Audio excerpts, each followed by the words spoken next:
Today I'd like to speak about God's waiting room.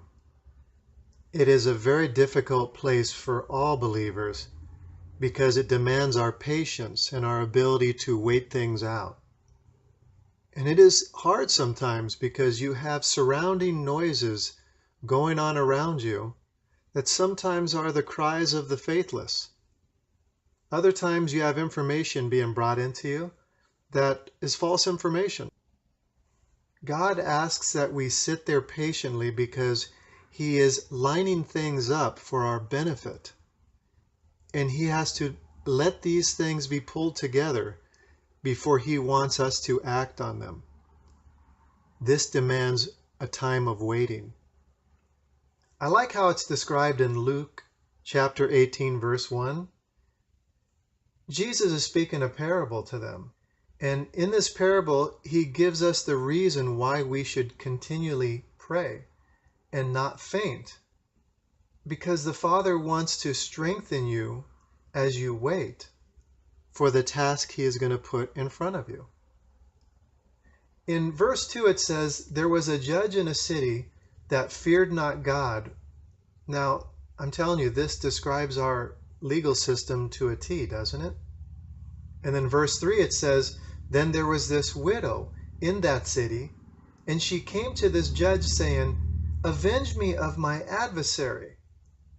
You know, she had been wronged, and this thing she wanted to be made right again. In verse 4 it says, "And for a while the judge did nothing." Again, this is our legal system today. For a long time, nothing will happen. But the beautiful thing about being a child of God is that He moves all of His children forward. Verse 5, the judge says to himself, "I do not fear God or regard man, but because this widow troubles me, I will avenge her, lest she continually keep coming to me and wear me out." That's neat. The only thing that made this judge act on the behalf of this woman was her perseverance. Your faith can move even in the hearts of those that don't believe in your God and really don't consider you anything. But your faith and perseverance forces them to move. In verse 7 it reads, "Won't God avenge His own elect? They cry to me day and night, even though He bears long with them." God says He heard their cries. And when we read that He bears with them long, it means that He has already prepared an answer for them. Long means that maybe they're not paying close enough attention. You see, we know God moves quick. It says it here in verse 8. He says, "I tell you, God will avenge them speedily." We have a habit as children of God to gauge things by sight, to determine whether God is moving on it. It sounds something like this: "I don't see anything happening yet, God." Remember this verse in Romans 8:24. You are saved by hope. If you could see hope, then that is not hope, because you don't need to hope for something you already see. You know, when you say, "I don't see anything happening," it means I have no hope. Then we are instructed when to use hope, and it's in Romans 8:25. "But we have hope for what we do not see. Then we do it with patience and wait for God." Now this is God's waiting room. Welcome. Now I'd like to give you a little bit of food while you wait. It's in Ecclesiastes chapter 7, verse 8. And it reads, "The end of this thing will be better than the beginning. The patient in spirit is more useful to God than the proud of spirit." He's saying, be patient. Now the end of this verse, verse 8, it says, "Nevertheless, when the Son of Man comes, will He find faith on earth?" It asks the question. When Jesus returns to earth, is there any faith left that he would find? Well, the answer is, well, the faithful have been caught up in the air with him. So I suppose they're not there on earth. But I have a second answer. It is, when Jesus returns, will he find this kind of faith that waits on God anywhere on earth? Let me give you an example. Jesus takes Peter and two sons of Zebedee off privately, and he says to them in Matthew 26:38, "My soul is exceedingly sorrowful, even to death. Stay up with me and watch with me." Jesus was bearing a heavy burden. He was about to be crucified and knew it.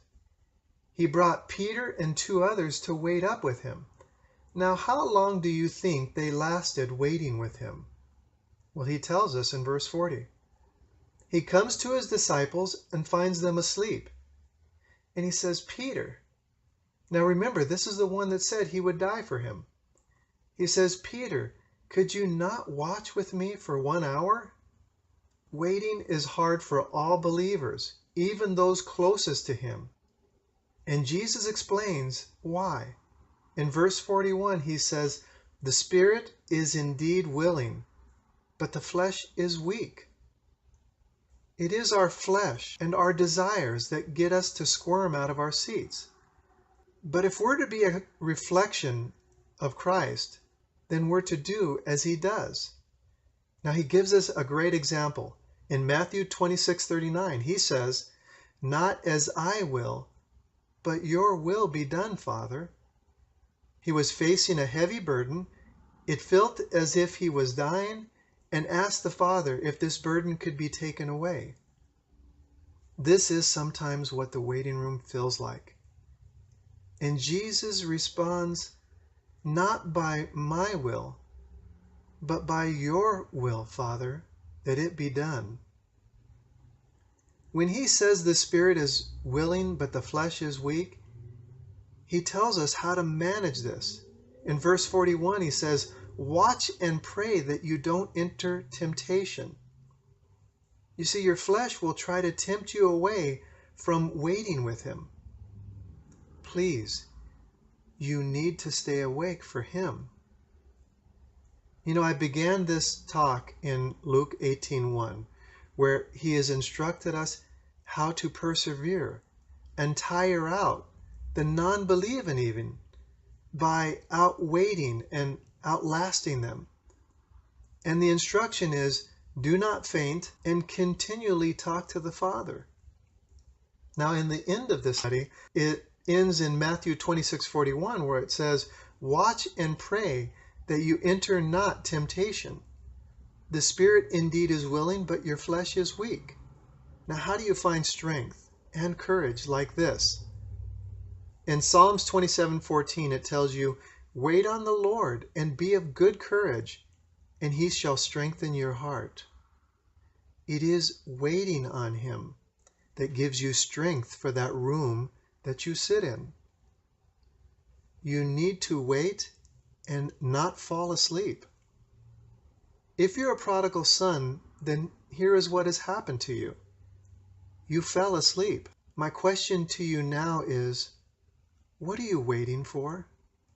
This is food that I provided to my family for years. I now want to provide it to you. I hope that you'll share it with others. If you like it, I'll provide more. Thank you for listening, and God bless you.